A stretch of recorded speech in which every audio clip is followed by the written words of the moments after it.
How Camren made over $72,000 in under 5 months in his first 5 months of wholesaling real estate.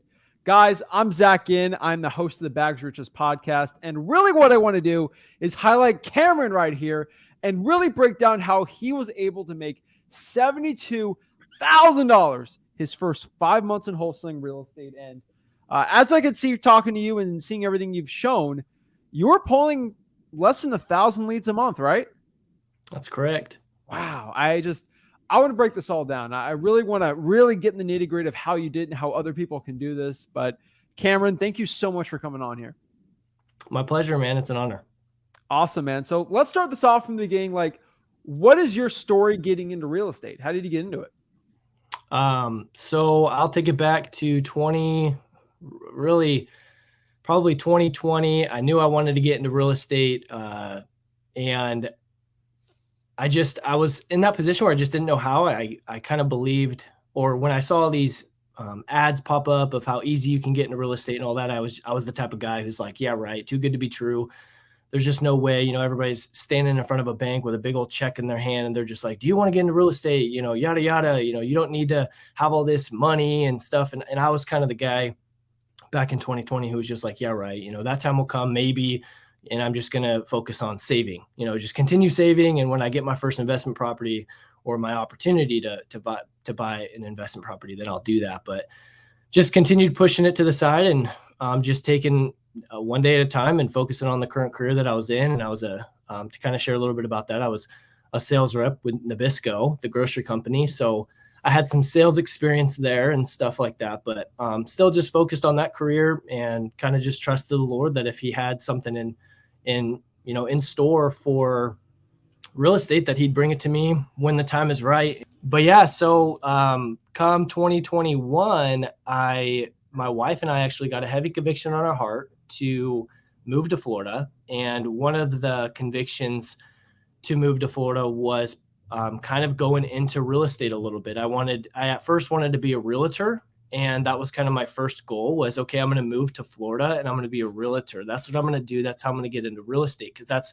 also what I thought being in real estate meant, is being a realtor, which obviously is not the case whatsoever. But that's what I came, with the intentions with. And so I moved, and it was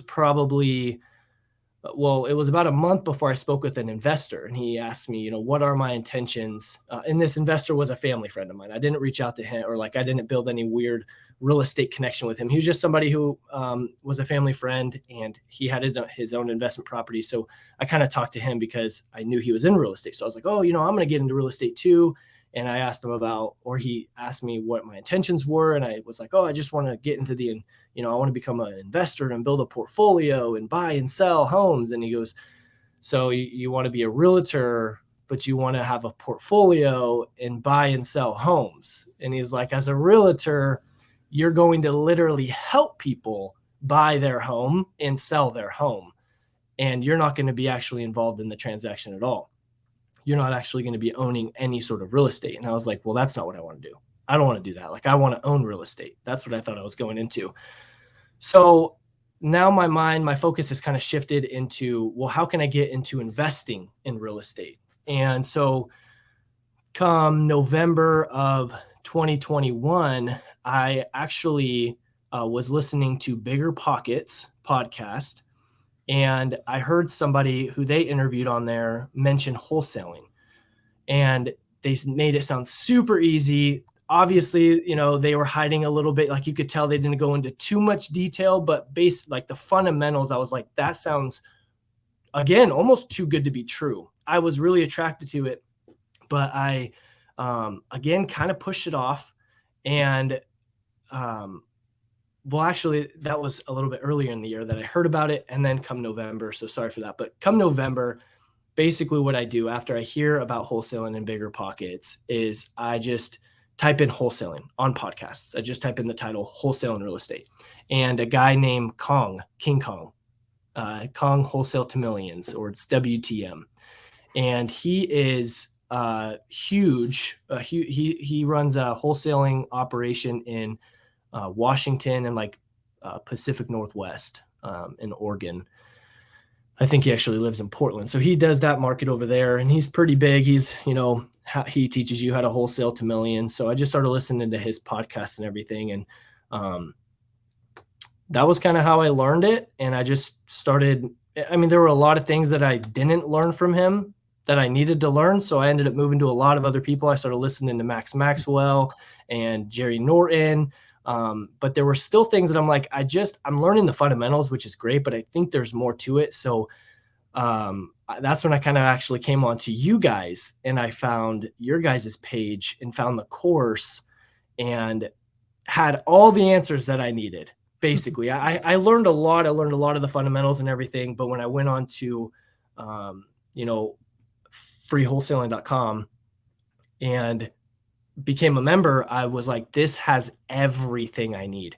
So I basically just filled in the puzzle pieces in which were missing of my confidence. Like, I need to know certain things before I really feel confident enough to jump in.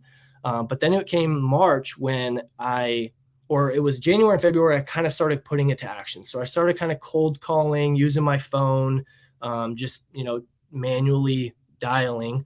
And then it wasn't until March that I just got a heavy conviction from the Lord saying, if you want to do this, I need you to put your 100% in. I need you to jump in with your whole heart and all your mind and just go at it. And don't be scared of your failures, because, I got you in my right hand, like I got you. And so I ended up putting in my 2 weeks with an amazing job with Nabisco. Again, being a sales rep, I had a territory, or a route, I should say, over in Oregon. And then I immediately got promoted to the same position over here in Florida. So it was, again, a huge blessing there. But the Lord just really said, I got bigger plans for you, and I want you to jump into real estate. I think this is, I know this is the gateway to that.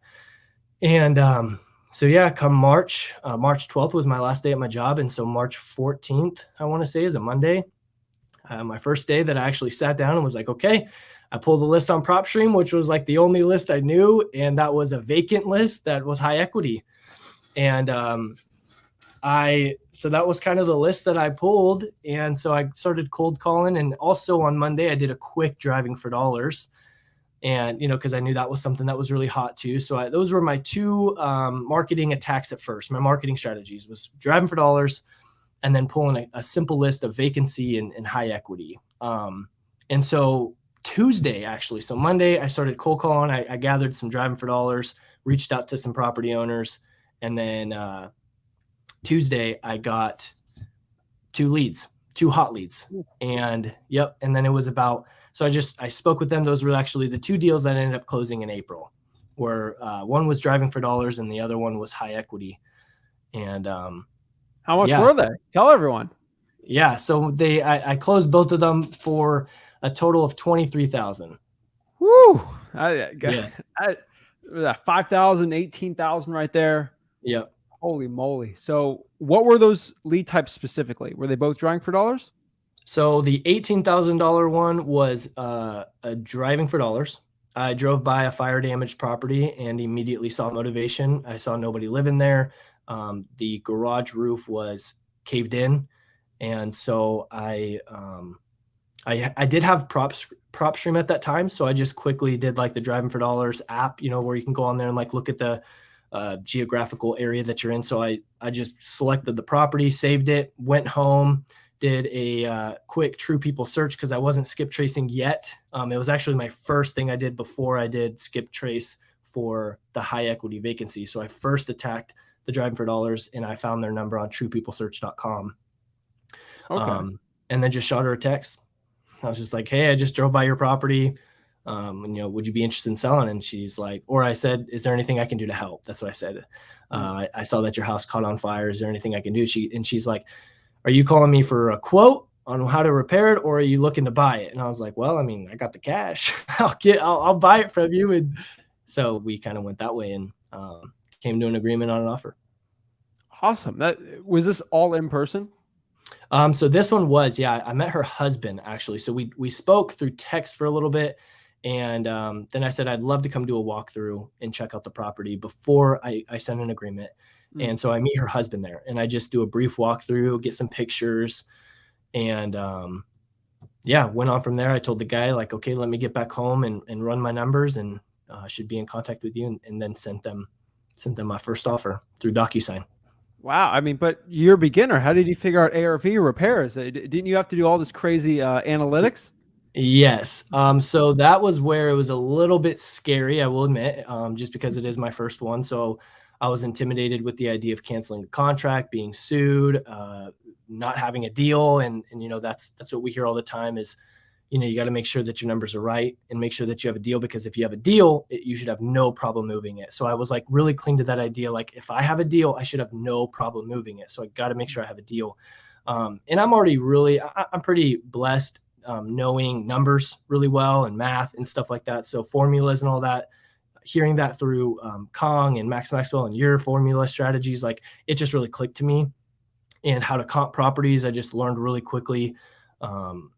And it just makes sense, like apples to apples, bed, bath, square footage, any like the siding of the house. Like I knew how to pull good comps. So I went on Zillow and I looked at properties that recently sold in like the last 90 days and really did everything I could to find properties that were like apples to apples, like exactly same year that it was built, same like same build, like brick or vinyl siding, concrete slab, crawl space. Like I was going so specific on making sure, because my main priority was getting the deal closed, obviously. And just not like, I feel like a lot of people don't take that part as serious as they should with the ARV. But that's something that I really made sure of was if I do give this to an investor, they're going to know for certain that they can sell it for whatever amount that I've brought to them as an ARV. Perfect. So how do you define the cash buyer for that deal? So that one, once I got it under contract, I immediately went to Facebook Marketplace and just put it on there and I made sure I put it on there so I didn't seem like a realtor or anything, but I have an assignable contract. Mm-hmm. And then I put in all the details that I have, and then I posted some pictures. And the same day I had somebody say, I'm actually here in the area. I want to look at it right now. I was like, oh my gosh. Okay. Yeah, let's go there. So scheduled that first walkthrough, and the guy literally walked through it and said, yep, when can I sign the assignment? And I was just like, you're joking. Like asking everything's good. Everything sounds good. And he's like, yep, when can I do this? And I actually was such a newbie that I had the actual copy with me, and I handed to him saying, I don't know how to fill this out. Just read it and fill it out. Like I literally handed it to him, and I just said, this is my assignment contract. I have it. I don't even really know what it says, but I know what it does. It makes me money. And he was super cool. Him and I are actually really, really good friends now. We go golfing all the time together. So he was just a huge blessing, truly. And I can't give enough glory to God and the opportunities and just things that he's given me effortlessly. And with him coming and being a buyer within the same day, closing it within this or signing the agreement within the same day. And now him and I being like close to best friends and doing more deals together is just nothing but the Lord's work, truly. That's beautiful. I love that. And then that $5,000 deal, what happened there? So, that was when I skip traced my first list of high equity vacant. And so I actually when I'm still doing a manual dialer, just typing into my phone. I was using Google Voice, but I was still going through all of the numbers and just dialing. And so I got a hold of this guy, and that one was a little bit more, that was probably my most challenging deal, I will say. Tell me about it. But in those, to encourage everyone watching, those that bring challenges will really make you stronger and stronger for your next deals and just build so much confidence for whatever comes your way, truly. So I'm just blessed with that opportunity of challenges that came that I was able to get through, because it just made me that much stronger. But so this guy, him and I got on the phone because I was also cold calling. I wasn't texting anymore. I was immediately jumping to cold calling. And so I got on the phone with him, and he kind of ran through a little bit of the property's condition with me. And I don't even remember how I got the number, but somehow maybe it was just, I think I quickly found a comp or something that was selling in the area. And then I sent him an offer verbally. I was like, well, I think I'd probably be around, 170. And he just flipped out on me. He's like, you haven't even seen my property yet. How the heck do you even know what it's worth? Yada, yada. Like, if you really want to give me a fair offer, then we need to meet in person and face to face, and you can come see it in person. And I was just like, whoa, not expecting that. I just, got this easy deal over here, this contract. So was not expecting it. And I met him in person, and I will say that meeting in person is different, because I calmed the storm by meeting in person. Him and I, we on the phone, we just immediately lit up, and it was flames and it was hatred. Like, he just hated me. But then when we got in person, we spoke for 2 hours and just built up a good friendship. And so meeting in person has a huge advantage to just calm a storm and maybe even potentially get you closer to that deal when they see that you're actually a real person. But that house that we ended up looking at actually wasn't the one that I closed on. He referred, or he said he had another property that he'd be more interested in selling that needed a little bit more work, because that's what I was battling with. I was like, this house doesn't really need any work, which is why he flipped out when I said, I'll give you 170. He knew what he had, which I know a lot of them say that, but he truly knew what he had. And he's like, yeah, there's no way I'm selling it at that, but I do have another property. So him and I hopped in our vehicles, drove to the other property, walked it, got some pictures. And I said, this is definitely one that, I think we can work with. Got his asking price. I just said, so which one, what are you looking at? What are you looking to get for this one? And took that back to my house, ran some numbers, and he was one that I had to meet with probably,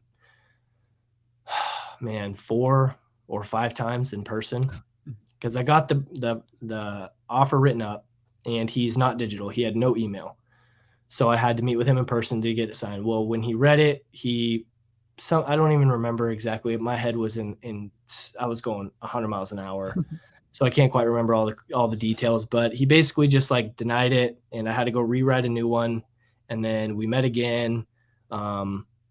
And it was 4 times that I had to meet with this guy before finally I took him out to lunch. So all the other meetings were just at the house and stuff and talking. And I think this guy really just wanted to talk, and he was kind of a tire kicker, they say. But I finally took him out to lunch. I filled up his belly and finally got the pen and the ink on that paper. But it doesn't even end there. I get it to title, and come closing, actually, I forgot to mention, but this guy was so insistent. This is what caused a lot of issues. But this guy was so insistent on knowing exactly how much money I was going to make. He wanted to know. And so I had to explain to him, well, we're investors and yada, yada. But I was so new that I didn't even know what I was saying, honestly. And I was just like, everybody's out here to make money. I'm not worried about, I mentioned partners, and he even dove deep and was like, well, who are your partners? I want to meet your partners. And I was like, and it put me in that situation where I had to figure out what to say. And I just really didn't know what to say. So I just went with what my gut was bringing to me, and all right, well, my partners, they're many, right? I have many partners, and they just kind of help me in the process of purchasing property and rehabbing property. I have contracting partners, I have funding partners, I have closing partners, whatever it is, I have many of them. And he said, so you're kind of just here as the guy who's going to make money, and they're all going to make money with you. And he's like, so how much money are you going to make? I was just like, oh my goodness, why are you so insistent on knowing how much money I'm going to make? And so that brought a lot of challenge, was basically having to learn, what is it we're actually doing? What are we actually doing out here? And that's what that really taught me when he was asking me all these questions was, you've got to know what you're doing. You can't just go out there and seek the big checks. Sometimes you can get lucky, but at the end of the day, you're going to face so many challenges if you really don't actually know what you're doing. And as far as what even is wholesaling, how is that actually even a good service to investors? How are you different from realtors? How, are you here to just lowball? Do you understand what the lowball formula actually even means for investors? Rather, just stuff like that, really get to know truly what you are doing. And that'll build a lot of confidence for when these questions come to you, of all these suspense questions. But yeah, it doesn't even end there. He gave me all those challenges, and then come to closing, about 3 hours before closing was scheduled, the buyer and the seller meet at the property. Ooh. Because the seller was cleaning up some stuff, and the buyer was doing their last inspection. And the buyer was insistent on having the property fully cleaned out, which was not in my agreement, because the buyer was actually a realtor, and that's just how realtors are. They want everything cleaned out. And if it's not cleaned out, if there's any hassle, then they want a credit, yada, yada. Like, this guy was just, he didn't understand buying as is. And so the seller, the way that I disclosed it to him was that we are buying it as is. You pick up what you want, whatever's remaining, we keep. And so he was going there, just picking up what he wanted, and he was getting ready to leave. And the buyer said, I will not close on this property if you don't clean everything. So, the seller calls me. I'm getting now calls from the buyer and the seller all at the same time. And I'm like, what has happened? What is going on? I have 3 hours before I get paid. And yeah, they were just freaking out. And the buyer was like, I will not close on this property if you don't get him to clean it out, or I'm going to need, $500 credit. And I said, dude, I'm only making $5 on this. I'm not about to go $500 less just because there's some cleanup work. I said, the numbers, you're making you're making good numbers on it. And he was really, really mean. So it also taught me to just stand my ground, like don't budge. If you're confident in your numbers, then keep going with what and don't let people just push you around like that. But I was really scared. And, me saying like, no, I'm not doing it, so don't close. I was getting really scared that I was going to have to go to the seller and tell him, hey, I'm really sorry, but I'm not going to be able to close, or we're going to have to postpone it, whatever. But yeah, then the seller calls me and just is like, what the heck is going on? I just met your partner. Thankfully, I did disclose to him more of like what my partners were. So it was easier to be like, yeah, you met my partner, right? Yeah, he's helping me purchase this.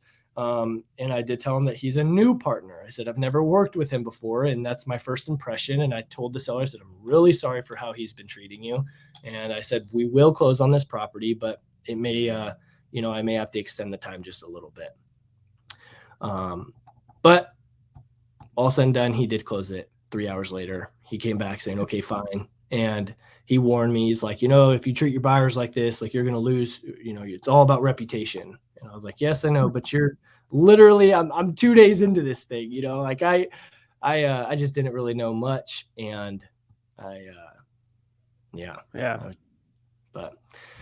yeah.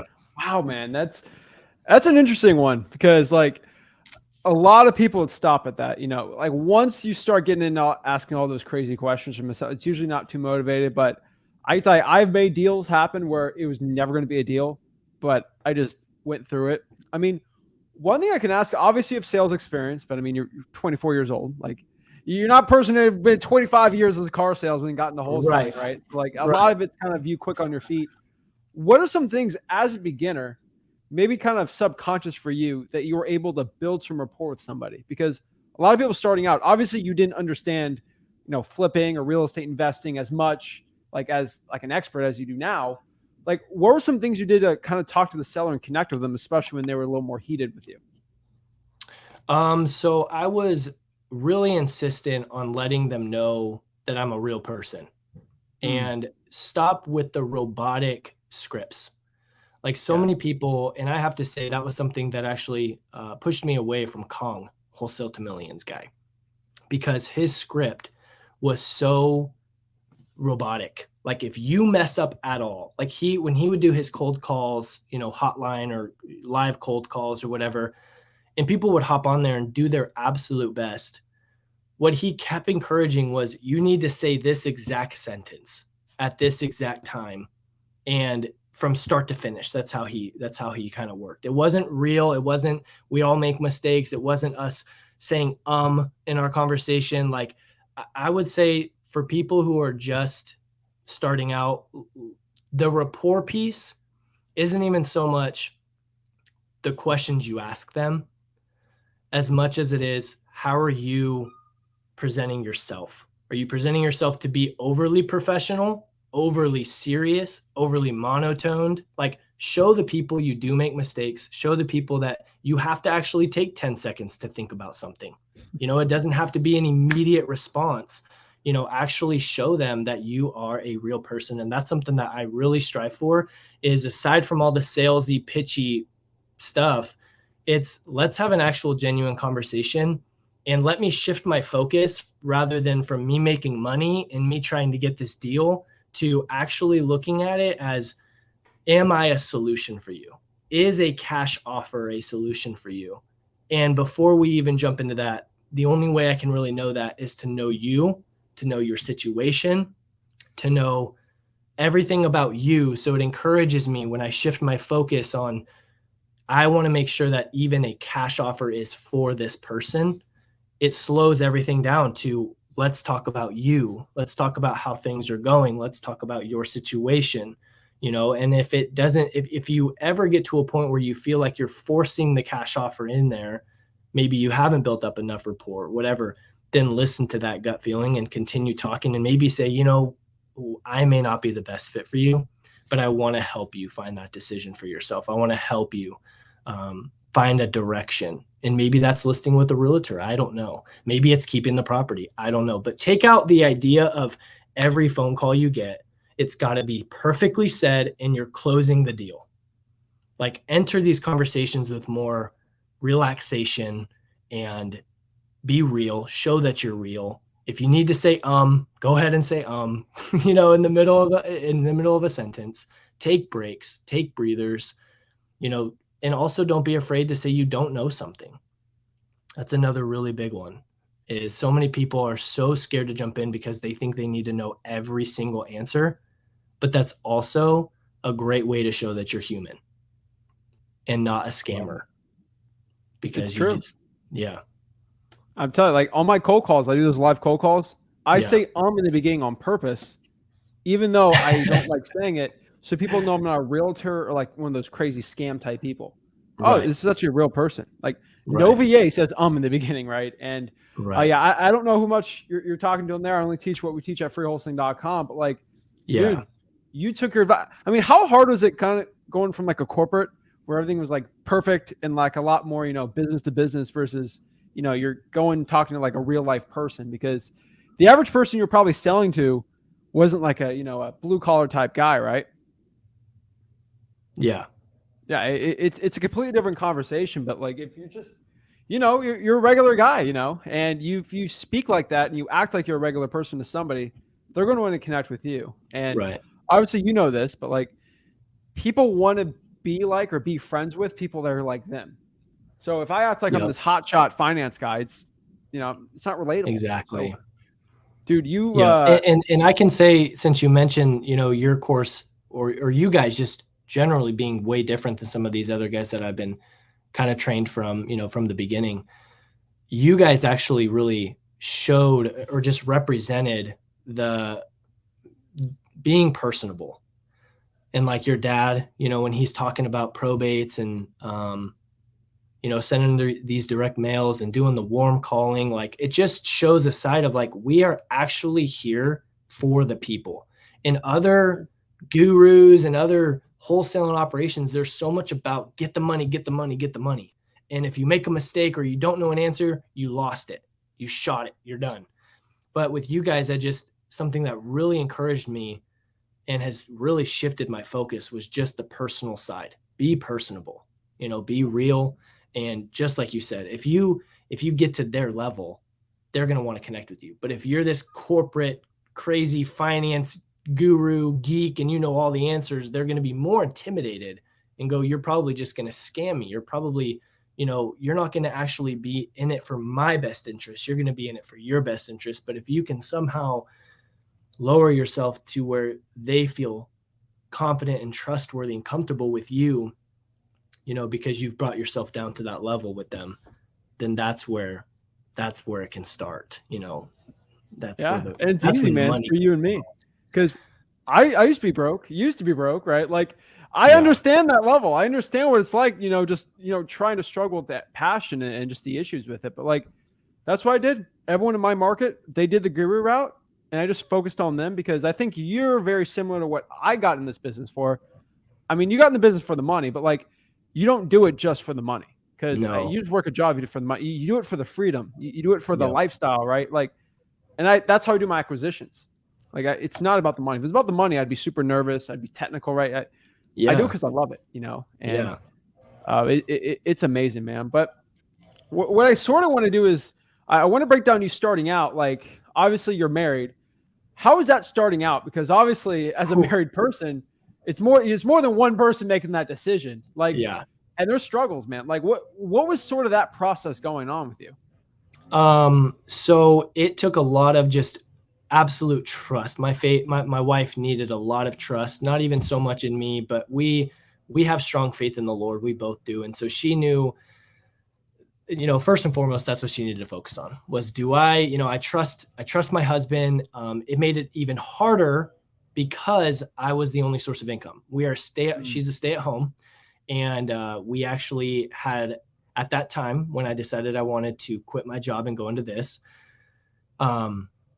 we had a 2.5-year-old and then one baby cooking in the oven. So we had two kids, right? That's our we have 2 kids. That's our reality. She's a stay-at-home mom and I'm the only source of income, and I'm quitting my job, going into this thing that I have high hopes to succeed for. So we faced a lot of challenges, but that's what ultimately made us just cling to the Lord and his guidance. And that's what gave her ultimately that trust and confidence that, okay, if this is the calling, then I'm going to trust it. And that's kind of where I was at too, was just, I went to her and I didn't even necessarily go to her and say, are you with me on this? It was more, this is what I'm choosing. This is what I'm doing. And I promise we won't fall. I promise I will make something work. And we did have a little bit of money on reserve, which I know some people jumping in don't have that. So we did have about 6 months of cushion. So I was like, hey, worst comes to worst. I made her a promise. If worst comes to worst, if I go 3 months and I don't get at least one deal to show myself and show her that it's real, then I'll go I'll go back to my job. Cause I had a good position where I could just go pretty much right back. And so I had, and I understand a lot of people don't even have that. So I was in a little bit of a different situation with the money in our bank, a little bit of cushion there, and then also kind of the cushion with my job. I knew if worse comes to worse, I could just go back. But I took that completely out of my head because I said, this is it. I'm not going back. There's no going back. And I think there's definitely a difference for people who face a fear of loss than a desire to gain. And I faced the fear of losing my house, losing trust with my wife, losing so much. So now I'm working with a fear of loss rather than some people who are clinging to their jobs and trying to choose wholesaling as a gain in their life. The desire to gain may not be what needs it, what you need in order to succeed. Wow. And yeah. I didn't have that exact. I had a fear of being broke, though. I'll tell you that. Yeah. Fear's it's a good driver, but that's an amazing story. I don't know what else is going to motivate you more than that. I don't know much, but like you took that and you went all out, and that worked really well for you. So let's sort of break back into those first 2 deals. What happened to the 3rd, 4th, and 5th deal? Because looks like you're starting to get on a roll there. Yeah. So I definitely, my goal was to at least get 1 deal per month, or, that was just once I saw I was capable, that's what the goal I set for myself is I want at least 1 deal per month. And really, I know talking to a lot of people in the group and stuff, they know if they are watching this, they know I just can't stop, putting God into the conversation, because it's like I take the action, but he ultimately provides the results, because I hear of so many people taking the same action I do, but not getting the same results. So what could it be? Where's the missing piece? And I will never assume anybody's faith, but I know that when I fall on my knees before work, just saying, God, please provide, my life is in your hands, whatever happens, then I take action. I can't help but, when the Lord just provides in mighty ways like that, it's like, so that first and foremost, that's who I give glory to. And I want to make sure everybody knows that these things aren't necessarily all the actions that we take. There's other major important things in our life that we need to be focusing on, and maybe, good will come and blessings will come like that. But my 3rd deal was a JV agreement. It was actually a time when things were really slow. I wasn't getting any movement. And again, just fell on my knees in prayer, like, okay, I'm facing challenges, and I just, please provide. And I was actually had a vacation I had scheduled, and I'm like, man, it would be so nice if I had a deal before I went on this vacation. Like, wow, what a just peace of mind. And sure enough, a guy reached out to me in Miami, and he had a deal up here where I'm at. And he knew of my work based on what I've been posting and stuff. And so we JV'd. So I did my first JV agreement, and we actually closed that deal the Monday I got back from my vacation, got money in the bank. So I was just like, what an answered prayer. Like I went all the way to Oregon. That was my vacation. And I was working in Oregon and closed on Monday, which is just, that's what I love about this business is you can do it anywhere. But Wow. yeah. Was it my group? He was in your group. Wow. That's crazy, Yep. man. Yeah. It's like a business card, man. Cause like you post the deal you did, everyone knows, hey, this camera guy, he can close, right? Yeah. That's what I tell everyone. Like, hey, if you're going to JV someone, get someone that can close. And Right. that's awesome, man. And I love the encouragement. I remember you kept posting and posting the checks, and people kept commenting, and you were kind of the guy in that group. I mean, there's 72,000 people in there. Well, what's the chance someone goes to Pensacola as a deal? There's a decent chance there. So Huge. Yeah. That's a $12,000 deal then. How did you find the cash buyer on that one? So that by that point, I started building more connections in my local real estate Facebook group. And again, after posting some successes and just continuously making posts like, hey, anybody looking in this market, because as leads popped up in that month, I was like, ooh, I always looked at reverse wholesaling as like almost a strategy. Like I want to make sure I find a buyer who's actually interested in this property. So in that process, whenever a lead would come up, I just say, hey, anybody interested in this specific area? And through that, I just started building a lot of connections with buyers and getting them on the phone, just talking with them, building good relationships. And that's something I do really encourage people to do is actually build relationships with the buyers. Don't just build a list of buyers who give you an email and say, send me anything in this market. Like that is not a reliable buyer. And there's something about having reliable buyers that puts confidence in you when you approach sellers. Because now oh, Mr. Joe, him and I are like best friends. He is a buyer. So when I refer to partners and people who I know will close this deal, I know I'm actually mentally referring to him. So you just feel more ethical. You feel like you actually are in this business providing a service to your partner, and you're speaking on behalf of your partner to the seller. So there's something about actually building good relationships with your buyers because it actually implements more confidence when you are approaching sellers, whenever you're talking about the acquisitions part. But by this point, I did already have a pretty good connection with multiple buyers. So I just directly reached out to them through email, shot them the details, and all of them just said, when can I come see it? And because I had so many people interested, I set up times where they all could come look. So I was like, all right, how about 3:00? Everybody come look. So everybody also saw the competition. They're like, holy crap, Cam's got a lot of people here. And it was after that somebody basically hurried up and sent me over an offer. And I did a little bit of negotiating with who I knew I could. But at the end, I started losing a little bit of grip of it because people started coming back with real low offers. And I was like, oh my goodness, this may not actually be a deal. I thought my numbers were right, all that stuff. And sure enough, somebody came through and I was just like, okay, I'm done negotiating. I'm going to just be content, right? It's not as large as we thought, because originally we thought we were going to make a $45,000, $50,000 spread.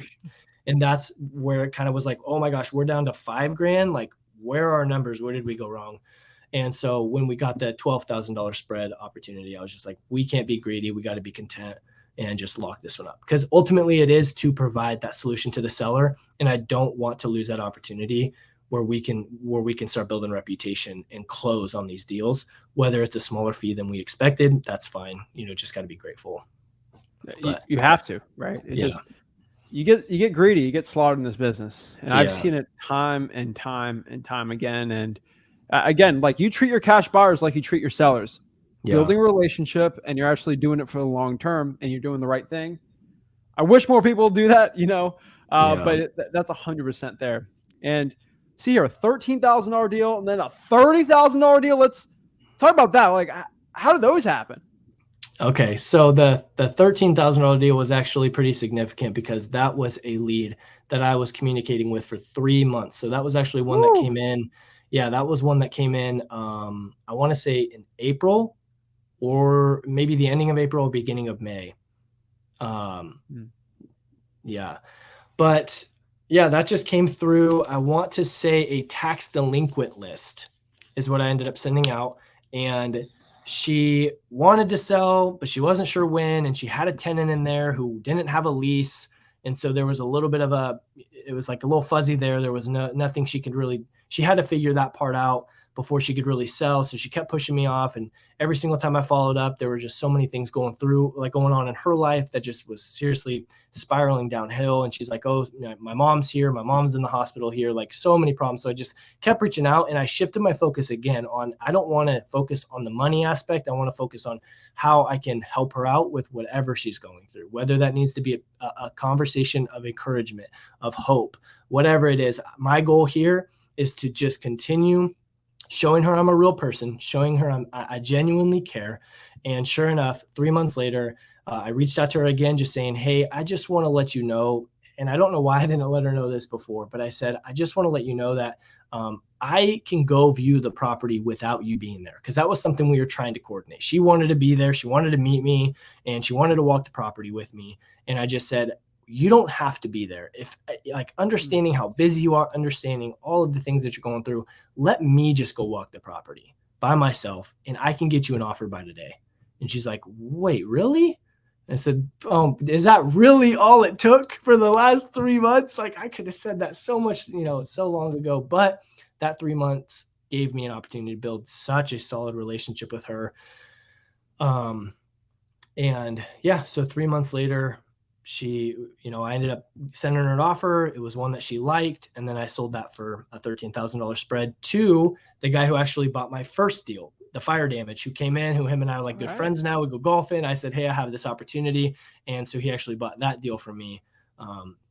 And yeah, so he's actually even in the working of them both. And they're like 5 minutes away from me. So I go to his property all the time. I walk through, see what he's doing in his flip, gaining a lot of information from them. Cause that's another thing I really try to encourage people, because they come to me about rehab costs and all that. And I always say, like, talk with your investors, ask them what price, what does plumbing typically cost on a 1,500 square foot home? What does roofing cost? What does this cost? And then build your repair analysis by talking to investors. So I have gained so much information and knowledge from that buyer that I had that first deal with, who then we've built up such a great relationship where he has just fed me all of this information. So then I can carry that on to my next deal and get my, my repair analysis a little bit more accurate. But yeah, he closed on that one, and that was in July, I want to say. And then in August, moving on to the big dog, super cool, because I had this gut feeling where I even told my wife, I said, I really feel the Lord is just preparing something big. And I told her, because now all my deals have been 18, 13, 5, 6, the split of the 12,000. But I said, I really think that God is preparing us to have a 20, 30, 40, 50. I want to get into those big numbers. And August was actually when we had our little girl. And so again, this was just, I cannot not give glory to God, because I entered August with a lot of stress. And those who do follow me on Facebook, they saw that I made a post on my personal page. What's that? And a little sleep too, probably. And a little sleep. Yes, you got that right. Yeah, but so I came into August, yes, with a lot of stress and expecting a lot of, no sleep, literally no sleep. But we entered August, and I had my kid. I think, man, it's horrible. Nobody better reach out to my wife, but I think she was born like August 3rd. I don't know. Dang, I'm horrible. That's such a crazy month. But we had a lot of family coming in that was getting ready to see her. So I basically was like, hey, August is out of the picture. And that's stressful. That's just, I hate that idea. I hate coming into August with that. And again, I just went into deep prayer. Like, if this is your way, awesome, I have peace. But if you have something for me, give it to me, show it to me. And next thing you know, literally, like, as the baby's coming out, we're at the hospital, I get a text back, because at this point I have my REI reply, my SMS campaign, And so it's just on automation. So I'm getting responses and I'm seeing them, but a lot of them are wrong number or don't respond or, not interested, whatever it is. But then I do see those few that are like, make me an offer or whatever. So this was one of those guys who just came back saying, make me an offer. And I saw it while I was at the hospital, but I never responded because I knew I couldn't devote my time and attention to it. But I saw it. I kept track of it. I kept record of it. Excuse me. And then when I got home, we kind of settled real quick. And then I texted the guy back, say, hey, I apologize. Like, hey, so sorry. I just had a baby. When you texted me, we had to rush to the hospital, kind of show him like it was the time you texted me that I had to rush to the hospital. So he wasn't like, you texted me and I texted you back. I kind of made it seem like, hey, I know I sent you a text, but then I immediately had to rush to the hospital because we're having a baby. So then it immediately created that personal relationship. Like, oh, you're real? You just had a baby? Well, congrats. But aside from that, this guy was also one of the type who were very short talk.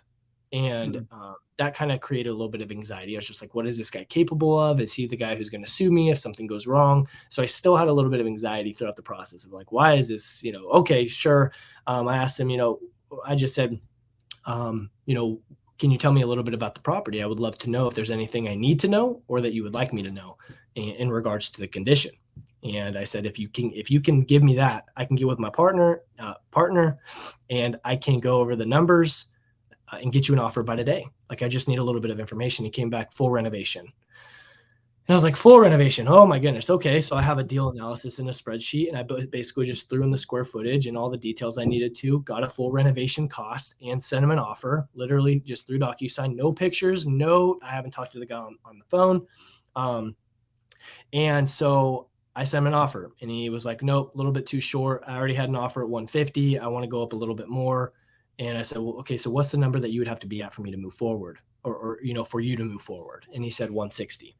So long story short, after a couple more offers, negotiating and stuff, I just was like, all right, fine, let's just do 160 because there's still a really good spread there.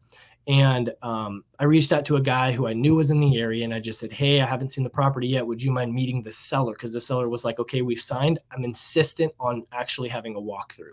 I want you to see it, which was surprising that he was okay to do that after a contract was already signed. But, you get what you get. So I had my buyer actually meet the seller. I told the seller, yeah, my partner will be there. He'll meet you and he'll take pictures for me. And so my buyer actually took pictures and put the property on a lockbox for me. And then came over and sent me an offer himself, and it wasn't good enough. And basically the next day I had somebody else who's a really close buyer of mine as well, good friend. I said, hey, go check this out. It's in your area, your specific area.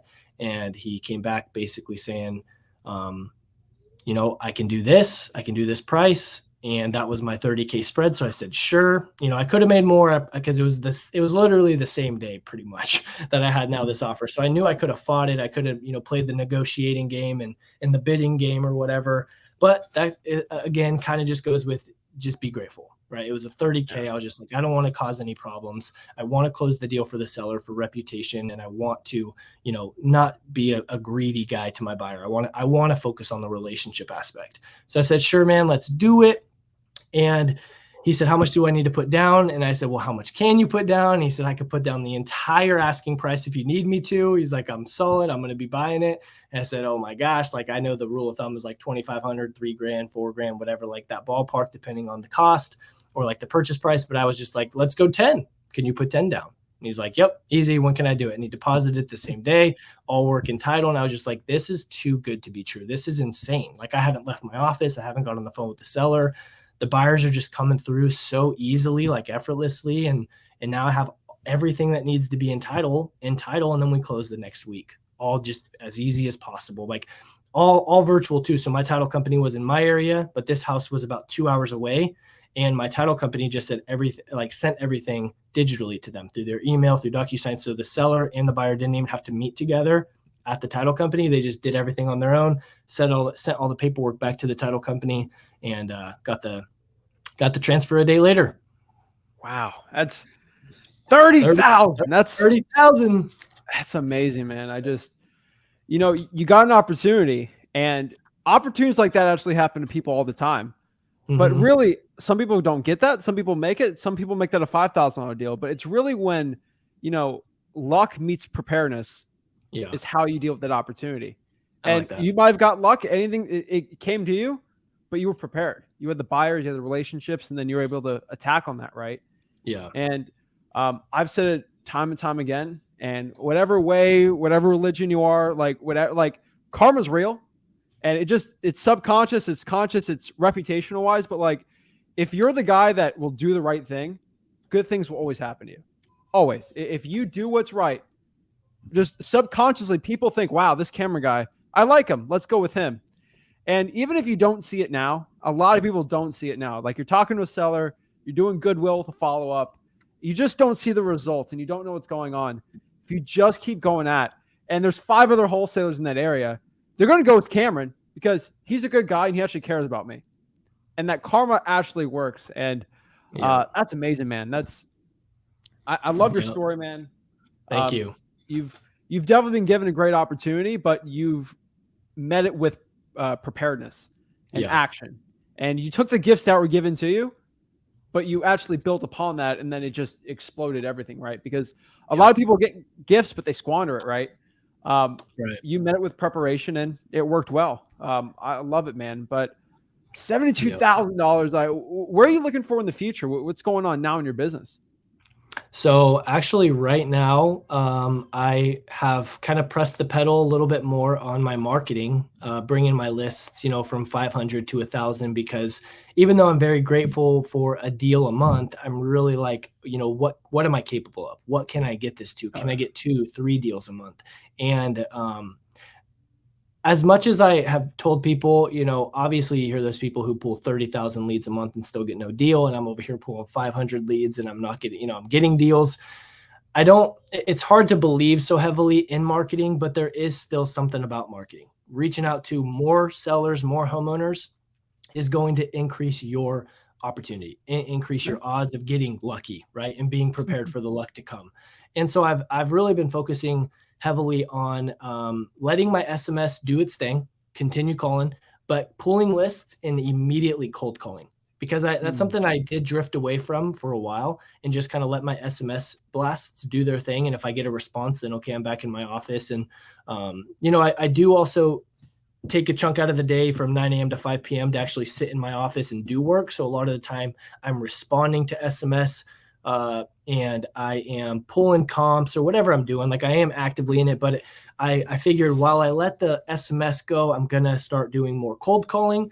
And I've actually been a little bit more interested in hiring VAs, but I just have heard so many good and bad things. And because I've had such great success being solo, it's really hard to think about losing some of that revenue, just to gain a little bit more. I kind of look at it as, if I'm doing it and I'm making a great amount of money, let me just maybe go my first year. And something I like to tell people is I like to play in the mud and get the mud everywhere. I want it in my ears. I want it in my eyes. I want it in my hair, so that when I throw somebody else in the mud, they can come to me with their problems and I can actually solve it. I can actually say, hey, been there, done that. This is how we're going to work through this, rather than being so green and then having somebody kind of expect me to be the leader and not know what to do, not know what I'm doing. So I've kind of looked at it as, I want to go and play in the mud as long as I can, so that when I start hiring a team on, it's not just a team, because I don't really necessarily believe in just hiring.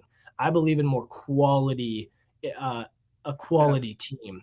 And so I kind of look at it as, the way that you're going to have a quality team and a quality performing business starts with the leader, starts with the owner of that business. And so I'm focusing more on, how can I develop, what kind of skills or things do I need to start learning and building, to where when I am ready to hire, I'm that trainer and I'm that leader that's going to be fully capable to carry my business where it needs to be. So right now I'm in kind of the area of scaling up myself, getting to a higher volume to where I feel I may need to hire somebody on if it gets too much.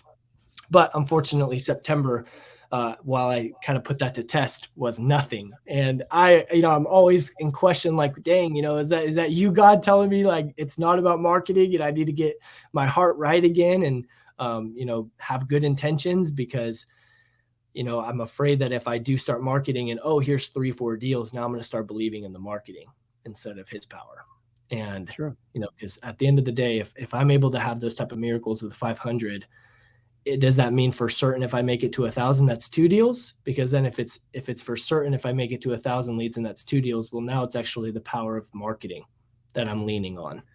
And so that's where I've been kind of in the moment of checking myself, like what is it? And yeah, but that's that. And my goal, really, my first year wholesaling is to make 100K, and then my future is to definitely start investing and building my own portfolio and doing my own flips. And I actually have some private money lending partners who are willing to, they trust me enough to jump into that. So a little bit of here and there, a lot of the different avenues that you can go on in real estate. I'm kind of at the fork of the road. Like which one do I really heavily focus on, which I think right now I'm just going to continue scaling up my wholesaling business, focusing on getting that up at a high level, and then start using the capital to start putting it into real estate.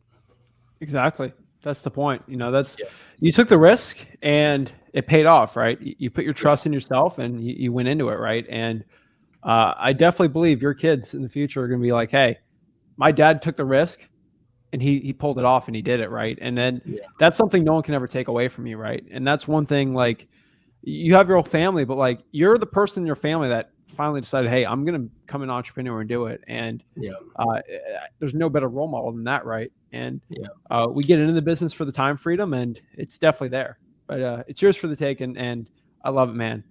Before we hop off, man, what's your best advice for someone starting out? Like someone just like you starting out right now is watching this. What's the best advice you can give? Like if you could go back to yourself starting out and just shake your shoulders like, dude, like 3 things, like what would it be? I would say my first thing is become an expert on the phone. And that is either calling your friends, calling whoever you're with, your spouse, your dad, and start doing live cold calls. And even though that's very uncomfortable, very scary to do because you don't want to embarrass yourself in front of your friends or your dad, just remember you're doing it for yourself. And the better that you get on the phone, the more results you're going to see, the better results you're going to see, because that is going to be a make or break on a situation, is how you are on the phone. And even though it doesn't need to be robotic and, you don't need a script, it's still just your approach, your attitude, how confident you sound.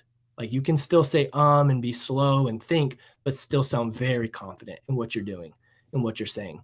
And I would say that's probably my number one piece of advice is just start practicing talking on the phone if you don't have experience there. My second one is know your contracts. That's so important because that's going to also allow or help you build so much confidence with your sellers, is you actually know what the paperwork looks like. And I know whenever I was negotiating and talking, I had no idea what the paperwork looked like. So I didn't even know the things that I was saying to them were to be true because I have no idea what my contract even says.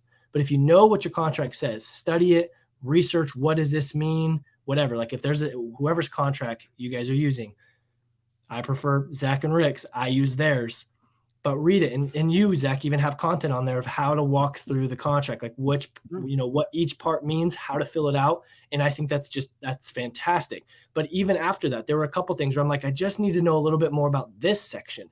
And you can go on Google, you could search it. Hey, what does this mean in a contract or whatever? And you can gain a little bit more information or talk to other investors or whatever it is. Like get to know the contract as much as you can. That would be my second thing.